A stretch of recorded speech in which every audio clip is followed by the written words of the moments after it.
What happened to Facebook, and why are investors suing Facebook and Morgan Stanley, David Leonhardt? Well, there are a couple of answers to that. In some respects, you can say they're probably suing because they're angry that the stock hasn't done better, right? That a bull market can paper over a lot of other disagreements, and a rising stock for an individual company can paper over a lot of other disagreements.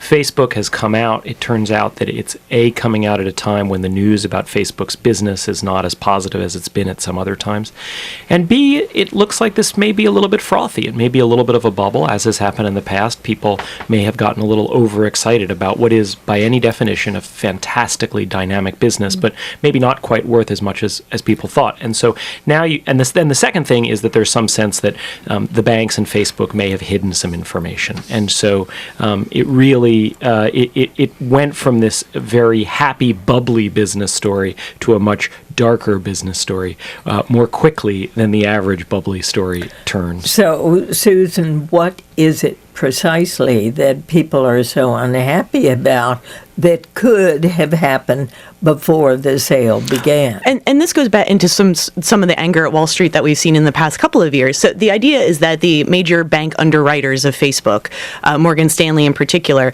that before the company went public, they received some information. The big banks received some information that maybe Facebook wasn't worth exactly as much as they would like it to be, or that the estimates were a little bit too rosy. And this was information that average shareholders were not given. They were not privy to the same information.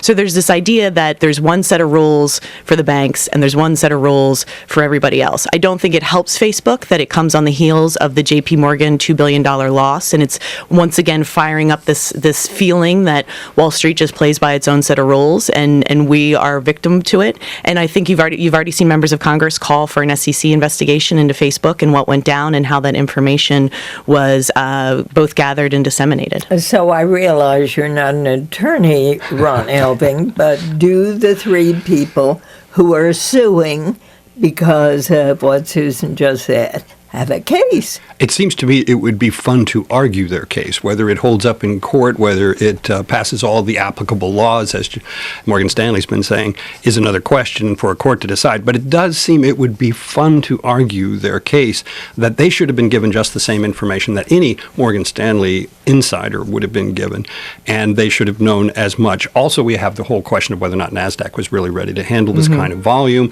and the interruption of the sentiment of their not being able to handle it was key. Ron Elving, he's Washington editor for NPR.